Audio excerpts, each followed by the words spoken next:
Guys welcome back my YouTube channel my dreams my life. അപ്പം ഞാൻ ഇന്ന് നിങ്ങളെ മുന്നിലേക്ക് വന്നിട്ടുള്ളത് വേറെ ഒന്നുമല്ല, നമ്മളെ പാൽക്കപ്പയാണ്. അപ്പോൾ നമ്മളെ പാൽക്കപ്പ എങ്ങനെ ഉണ്ടാക്കുന്നത് നമുക്ക് പോയി നോക്കാം. ഗേസ്, നമ്മളെ പാൽക്കപ്പ ഉണ്ടാക്കാൻ വേണ്ടിയിട്ട് വേണ്ട ingredients garlic, shallot, green chilli, dry chilli, പിന്നെ കറി ലീഫ്. അപ്പം നമുക്ക് കപ്പ ഓൾറെഡി ഞാൻ കുക്ക് ചെയ്യാൻ വെച്ചിട്ടുണ്ട്. അപ്പോൾ കുക്കറിലിട്ട് വെച്ച് അത് വെന്തിട്ടുണ്ട്. ഗാർലിക്കും ഷാലറ്റും ഗ്രീൻ ചില്ലിയും കൂടി നമുക്ക് ചതച്ചെടുക്കാം. പിന്നെ നമുക്ക് വേണ്ടത് ആവശ്യത്തിനുള്ള കോക്കനട്ട് മിൽക്കാണ്. പാൽക്കപ്പയ്ക്ക് ആവശ്യത്തിനുള്ള കപ്പ ക്ലീൻ ചെയ്ത് ചെറിയ കട്ടാക്കിയിട്ട് കുക്കറിൽ ഒരു 2 വിസിലടുപ്പിച്ച് വെച്ചതാണ്. കടായി ചൂടായപ്പോൾ നമുക്ക് കപ്പ എടുത്തിട്ട് കൊടുക്കാം. കപ്പ റെഡിയാവുന്ന കപ്പ എടുത്തിട്ട്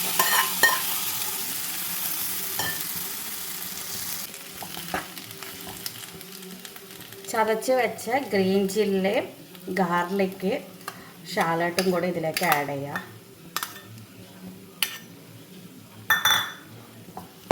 നന്നായിട്ടൊന്ന് മിക്സ് ചെയ്യുക.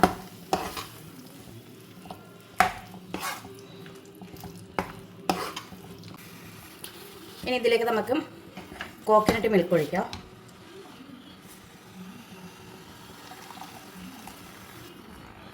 അപ്പം ഞാൻ കുറച്ച് മാത്രം ഒഴിച്ച് വെച്ചിട്ടുള്ളത്. വേണമെങ്കിൽ ബാക്കിയുള്ളത് ഒഴിക്കാം.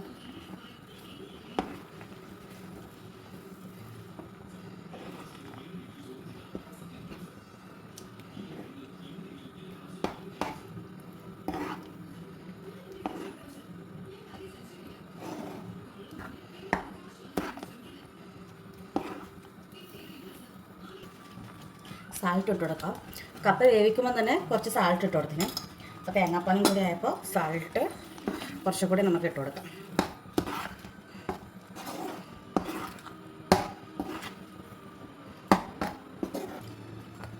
ബാക്കിയുള്ള തേങ്ങാപ്പാലും കൂടി ആഡ് ചെയ്യുന്നുണ്ട്. കാരണം ഇത് ഇരിക്കുമ്പോൾ നന്നായിട്ട് തിക്കായിട്ട് വരും.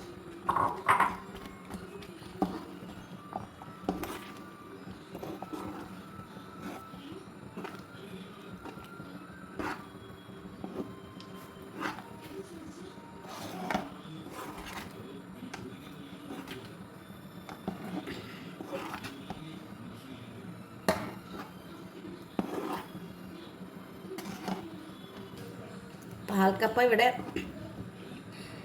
റെഡിയായിട്ട് വരുന്നുണ്ട്. ഇനി ഇത് ഓഫാക്കി കുറച്ച് സമയം ഇരിക്കുമ്പോഴേക്കും നല്ല തിക്കാകും. അതുകൊണ്ടാണ് ഞാൻ ഇത്ര ലൂസാക്കി വെച്ചത്. നമുക്കിനി ഇതിലേക്ക് താളിപ്പ് ഒഴിക്കാനുള്ള താളിപ്പ് റെഡിയാക്കാം.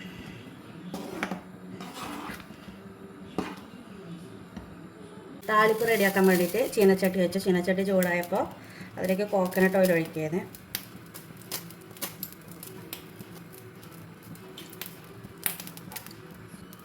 എണ്ണ ചൂടായി കടുക് ഇട്ട് കൊടുക്കാം.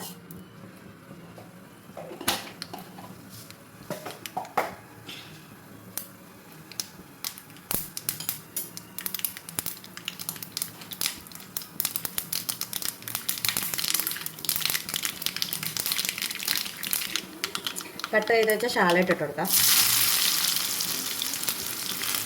നന്നായി ഒന്ന് മൊരിഞ്ഞ് വരട്ടെ.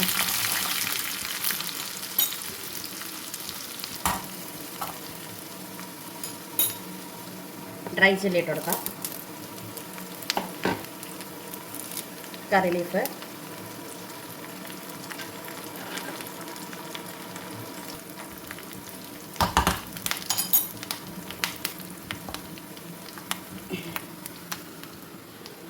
കപ്പയിലേക്ക് താളിപ്പ് ഒഴിക്കുന്നുണ്ട്.